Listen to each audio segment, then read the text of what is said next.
जय जय राम हरे राम राम जय जय राम हरे जय जय जय. नीट नीट लक्ष देऊन ऐकायचं. तुम्हाला तुमच्या शेजारणीची शपथ आहे बघा. एक 10 मिनिटं तुमचे घेतो.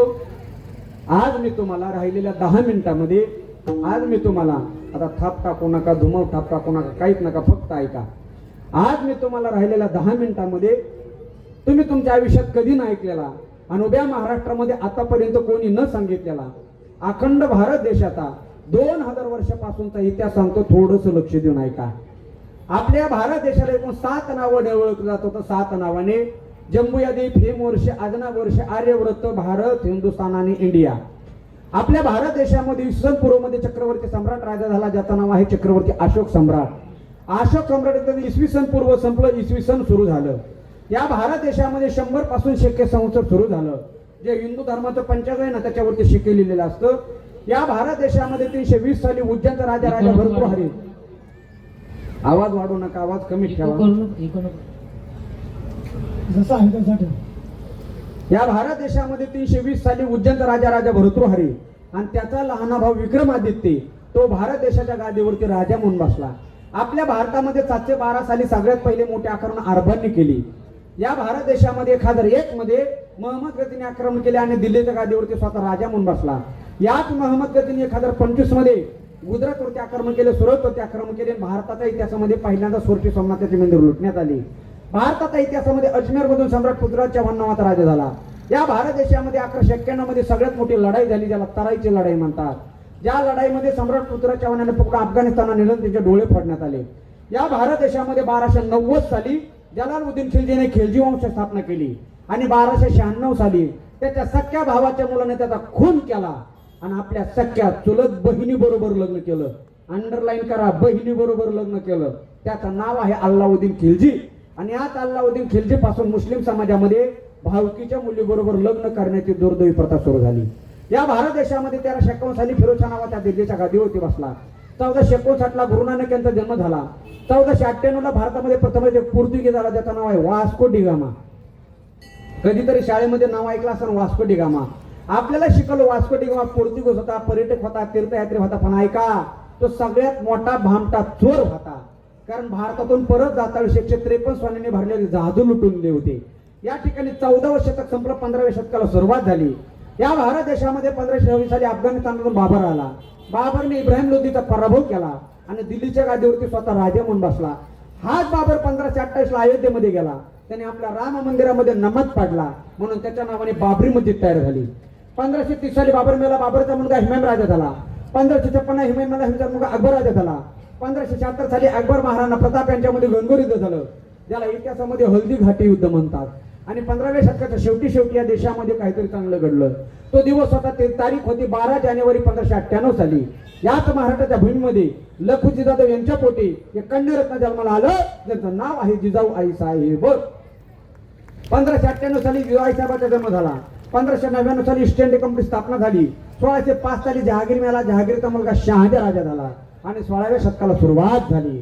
आणि 16व्या शतकाच्या मध्यंतरी या देशामध्ये, या महाराष्ट्रामध्ये काहीतरी चांगलं घडलं. तो दिवस होता, ती तारीख होती 19 फेब्रुवारी 1630 साली. याच महाराष्ट्राच्या भूमीमध्ये पुणे जिल्ह्यामध्ये शिवनेरी किल्ल्यावरती हिंदवी स्वराज्य संस्थापक छत्रपती शिवाजीराजे जन्माला आले. ऐका, 1630 साली छत्रपती शिवरायांचा जन्म झाला. 1646 साली शिवरायांनी पहिला किल्ला जिंकला तोरणा. 1657 ला स्वराज्य धर्मवीर संभाजीराजांचा जन्म झाला. 10 नोव्हेंबर 1659 ला अफजल खानाचा कोत्रा बाहेर काढण्यात आला. 1663 साली शाहिस्ते खानाची बोटं कापली. 1617 ला तानाजी मालुसरे गेले. 1673 ला प्रतापराव गुजर पाटील गेले.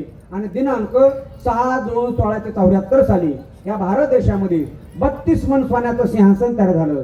त्या सिंहासनावरती आपला राजा म्हणून बसला आणि या भारत देशाला 8वं नाव मिळालं स्वराज्य. 1680 साली छत्रपती शिवाजीराजे गेले. धर्मवीर संभाजीराजे त्यांच्या गादीवरती बसले. 1689 ला धर्मवीर संभाजीराजे गेले आणि बहुतांश मराठा साम्राज्याचा पेशवाईकडे आले. 1705 मध्ये इंग्रज भारतामध्ये व्यापार करण्यासाठी आले. 1720 साली पहिले बाजीराव पेशवे झाले. 1725 साली पुण्यश्लोक अहिल्याबाई होळकर झाल्या. 1760 साली दुसरे बाजीराव पेशवे झाले. 1799 साली यशवंतराव मल्हार झाले. 1 जानेवारी 1818 भीमा कोरेगाव युद्ध झालं. 1828 ला मनकर्णिका तांबे एका महान पराक्रमी जन्मली. तिच्या पराक्रमाने तिला झाशीची राणी हे नाव प्राप्त झालं. 1848 साली क्रांतीज्योती सावित्रीबाई फुले, महात्मा ज्योतिबा फुले यांनी स्त्री शिक्षणाचा पाया मोकळा केला. 1857 ला इंग्रजांच्या विरोधात पहिला चेलोजाचा उठाव झाला. 1882 साली वंदे मातरम गीत आलं. 1845 साली काँग्रेस पक्षाची स्थापना झाली. 14 एप्रिल 1891 ला महामानव भारतरत्न डॉक्टर बाबासाहेब आंबेडकरांचा जन्म झाला. 1898 ला साने गुरुजीचा जन्म झाला. 1902 साली स्वामी विवेकानंद गेले. 1910 साली शेगावचे संत गजानन महाराज गेले. 1920 साली लोकमान्य टिळक गेले. 1926 साली हिंदू हृदय सम्राट बाळासाहेब ठाकरेंचा जन्म झाला. 1929 साली भारत देशाची गायन कोकिळा लता दीदीचा जन्म झाला. 1942 साली वर्ध्यातून चेलोजाचा उठाव झाला आणि अखेर 15 ऑगस्ट 1947 ला आपला भारत देश तिसऱ्यांदा स्वातंत्र्य झाला. ऐका, 47 ला देश स्वातंत्र्य झाला. 48 ला महात्मा गांधी गेले. 49 ला राज्यघटना लिहिण्यात आली आणि दिनांक 26 जानेवारी 1950 ला अंमलात आली आणि 1952 ला भारत देशामध्ये पहिली लोकसभेची निवडणूक झाली. कधी? 1952. आणि या भारत देशाचे पहिले पंतप्रधान झाले इंद्रजित महाराज रसाळ. मी नाही, मग कोण? बोला, कोण? पंडित जवाहरलाल नेहरू. दिनांक 1 मे 1960 साली मुंबई संयुक्त महाराष्ट्राची निर्मिती झाली. 1961 ला महाराष्ट्राचे पहिले मुख्यमंत्री झाले यशवंतराव चव्हाण. 1962 चीन भारत युद्ध झालं. 1966 साली हिंदू हृदय सम्राट बाळासाहेब ठाकरे, धर्मवीर आनंद दिगेदास कोंडके यांनी शिवसेना पक्षाची स्थापना 1966 ला केली. 1969 ला भारताची पहिली महिला पंतप्रधान झाली. काय नाव? इंदिरा गांधी. 1972 ला भारत देशामध्ये सगळ्यात मोठा दुष्काळ पडला. 1980 साली बीजेपी पक्षाची स्थापना झाली, भारतीय जनता पार्टी. 1983 ला कपिल देवने पहिला वर्ल्ड कप जिंकला. 1989 ला राजीव गांधीने 18 वर्षाच्या मुलाला मतदानाचा हक्क दिला. 1991 ला राजीव गांधी गेले, मी जन्माला आलो. 1992 ला बाबरी मस्जिद पाडण्यात आली. 93 ला मराठवाड्यात केलेला भूकंप झाला. 1997 ला भारताची पहिली महिला अंतराळात गेली. पुरुषांनी बोलायचं नाही. काय नाव? कोण म्हणलं? शांताबाई, कल्पना चावला. 1999 ला कारगिल युद्ध झालं. 2001 ला धर्मवीर आनंद दिघे गेले. 2004 ला लक्ष्मणकांत बेर्डे गेले. 2006 ला राज ठाकरेंनी मनसे स्थापना केली. 2007 ला भारताची पहिली महिला राष्ट्रपती झाली प्रतिभाताई पाटील. 26/11/2008 ताज हॉटेल बॉम्बस्फोट झाला. 2012 ला 2 नेते गेले. पहिले हिंदू हृदय सम्राट बाळासाहेब ठाकरे, दुसरे विलासराव देशमुख. 2014 ला लोकसभेची निवडणूक झाली. 2017, 18, 19 मराठा क्रांती मूक मोर्चा निघाला. 2019 ला लोकसभेची निवडणूक झाली. देशाचे पंतप्रधान माननीय नरेंद्र मोदी झाले आणि महाराष्ट्रामध्ये 3 जणांचं महाविकास आघाडी सरकार आलं. 2020 ला लॉकडाऊन झालं. करोना आला त्याच्यामुळे लॉकडाऊन झालं. 2021 ला कोरोना 2 आला, परत लॉकडाऊन झालं. जानेवारी 2022 ला अनाथाची माई सिंधूचा सत्कार गेल्या. दिनांक 7 फेब्रुवारी 2022 ला भारत देशाची गायन कोकिळा लता दीदी गेल्या. जून 2022 ला महाविकास आघाडीचं सरकार ढासळलं कारण आपल्या परिसराचं वैभव माननीय श्री एकनाथराव शिंदे हे 40 आमदार घेऊन पंढरपूरला गेले. माझं काय चुकायचं का? मग कुठे गेले? चांगलीच माहिती झाली गुवाहाटी तुम्हाला. गुवाहाटीला गेले हे का नाही. नंतर चालू झालं 2023 आणि 2023 मध्ये भारत देशामध्ये एक महत्वाची घटना घडली जिची नोंद जागतिक लेवलला झाली. तो दिवस होता, ती तारीख होती 23 ऑगस्ट 2023 रोजी. या भारत देशाने असा पराक्रम केला, या जगातल्या 231 देशापैकी भारताने पहिला तिरंगा चंद्रावरती नेला. आपलं चंद्रयान सफल झालं महाराज. म्हणून मी नेहमी सांगत असतो, अरे आमच्या झेंड्यावर चंद्र नसला म्हणून काय झालं, आमचा झेंडा चंद्रावर आहे. नंतर चालू झालं 2024 आणि 2024 मध्ये एक महत्वाची घटना घडली, ज्या घटनेची नोंद या भारतातल्या प्रत्येक माणसाने आपल्या हृदयात घेतली आणि ब्रह्मदेवाने आपल्या वहीमध्ये घेतली. तो दिवस होता, ती तारीख होती 24 जानेवारी 2024 रोजी. या देशाचा प्राण आणि अयोध्याचा राम 495 वर्षाच्या नंतर मायभूमीमध्ये परत आला. आपल्या सगळ्या हिंदूच्या स्वप्नाचं राम मंदिर साकार झालं. नंतर चालू झालं 2025 विधानसभेची निवडणूक झाली, लोकसभेची निवडणूक झाली आणि आता चालू आहे ते 2026 आणि 2026 मध्ये महाराष्ट्रामध्ये एक दुर्घटना घडली. तो दिवस होता, ती तारीख होती 28 जानेवारी 2026 रोजी. या महाराष्ट्राचे कर्तव्यदक्ष लोकप्रिय उपमुख्यमंत्री माननीय श्री अजितदादा पवार यांचं निधन झालं आणि दिनांक 29 जानेवारी 2026 रोजी महाराष्ट्राची पहिली महिला उपमुख्यमंत्री झाल्या. हा झाला भारत देशाचा अखंड 2000 वर्षापासूनचा इतिहास. मी ह्याच्यासाठी सांगितलं, मोहन महाराज म्हणले सगळ्या श्रोत्यांना पाठ होईन एकदा सांगा. सोपं का बरं? नाही ना महाराज. फक्त हे सगळं ज्ञान तुम्हाला मोबाईलला उपलब्ध आहे. ते सगळे महाराज युट्यूबला, फेसबुकला, इंस्टाग्रामला, गुगलला सर्च करा. भारताचा इतिहास सगळा आहे. फक्त आपल्याला पाहायला वेळ नाही. आपल्याला 3 गोष्टी परफेक्ट माहिती. कोणत्या कोणत्या? व्हॉट्सअप, फेसबुक,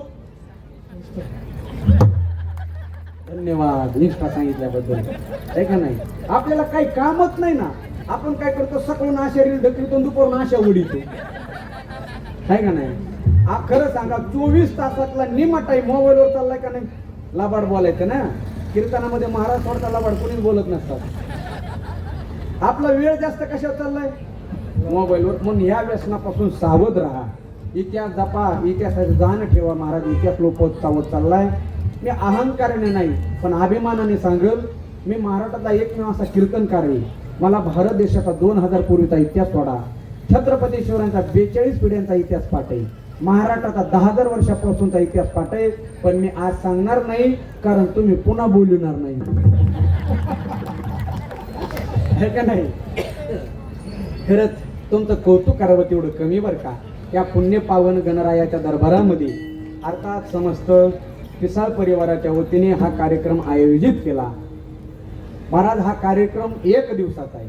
1 दिवसाचं कीर्तन आहे का नाही? पण असं वाटतंय हा तपपूर्ती सोहळा आहे का काय? खरं आहे ना महाराज? असं वाटतंय एखाद्या 25 वर्षापासून आलेली परंपरेची सांगत आहे की काय. कारण एवढा देदीप्यमान हा कार्यक्रम केला. आणि या कार्यक्रमाचं बरंचसं श्रेय मोहन महाराज मी तुम्हाला देतो माझ्या वतीने. का? कारण खूप सुंदर आयोजन केलं हो. कारण मार्गदर्शक चांगला असावं लागतो बरं का. मी नेहमी सांगतो, मार्गदर्शक जर खराब असला ना महाराज जीवन बरबाद होतं. आपल्या भारत देशामध्ये एक सगळ्यात मोठं युद्ध झालं होतं, महाभारत युद्ध. माहिती आहे तुम्हाला? महाभारत युद्ध कोणाकोणामध्ये झालं? भारत पाकिस्तान. कोण होतं मग? एका बाजूने 100 कौरव होते, एका बाजूने 5 पांडव होते. आता गणिती भाषेमध्ये विचार केला, 100 संख्या जास्त आहे का 5 संख्या जास्त आहे? 100 संख्या जास्त आहे. मग विजय कौरवाचा पाहिजे होता का पांडवाचा? कौरवाचा. पण विजय कोणाचा झाला? का बरं? पांडवाचे मार्गदर्शक भगवान श्रीकृष्ण होते आणि कौरवाचे मार्गदर्शक शकुनी मामा होते. बोल लक्षात येईल ना? मार्गदर्शक भगवान श्रीकृष्णासारखे असले पाहिजेत तरच जीवन उज्ज्वल होतो. आणि या ठिकाणी पंचक्रोशीमध्ये बरेच कार्यक्रमाचे मार्गदर्शक आपण असता बरं का मोहन महाराज. तुम्ही एकटेच नाही, तुमची सगळी संच असतो व्यासपीठावरती सगळे. म्हणजे भगवान श्रीकृष्णासारखे मार्गदर्शक आहेत म्हणून कार्यक्रम चांगला आहे बघा. भगवान गणरायाचं प्रागट्य, भगवान गणरायाचा हा जीर्णोद्धार स्वर्गीय सुभाष यशवंत पिसाळ आणि स्वर्गीय सुनीता सुभाष पिसाळ यांच्या पुण्यस्मरण हे आहे. ते औचित्य साधून गणपतीची आराधना, गणपतीचं प्रागट्य, जुन्या मंदिराचं नव्या मंदिरामध्ये रूपांतर आणि आपल्या डोळ्याचं पारणं फेडणारा हा भव्य दिव्य नामयज्ञ महोत्सव या ठिकाणी त्यांनी आयोजित केला. नुसती गणरायाची साधना नाही तर या पिसाळ परिवाराचं महाराज वारकरी संप्रदायावरती नितांत प्रेम आहे. या प्रेमाची पोच पावती म्हणजे यांनी वारकरी संप्रदायासाठी टाळ, विना, पकवाज, पेटी हे भजनी मंडळासाठी तर दिलंय, पण 1,51,000 रुपयाची सिस्टीम दिली. जोरदार आज खिशातला 1 रुपया कोणी कोणा द्यायला तयार नाही. देतात का? कीर्तन झालं तुम्ही पाया पडून मला 2-2 हजार देतात का? नाही म्हणायला देतच नाहीत ना. पण ऐका, 1,51,000 रुपये वारकरी संप्रदायाच्या भजनी मंडळाचा सिस्टीम एकदा जोरदार टाळ्या वाजवतात. त्याचप्रमाणे टाळ, पकवाज, विना यांच्यासाठी या परिसराचं वैभव कर्तव्य दक्ष आपले लोकप्रिय सरपंच आदरणीय परीक्षित पिसाळ यांनी दिलेले आहे. त्यांच्यासाठी एकदा जोरदार टाळ्या वाजवा. त्यांचं कौतुक करतो. त्यांचं वारकरी संप्रदायावरती प्रेम आहे. तुम्ही सर्व त्या परिवाराच्या विनंतीला मान देऊन आला. तुम्हाला देखील कोटी कोटी धन्यवाद देतो. माऊली चरणी, भगवान गणराया चरणी अशी प्रार्थना करतो.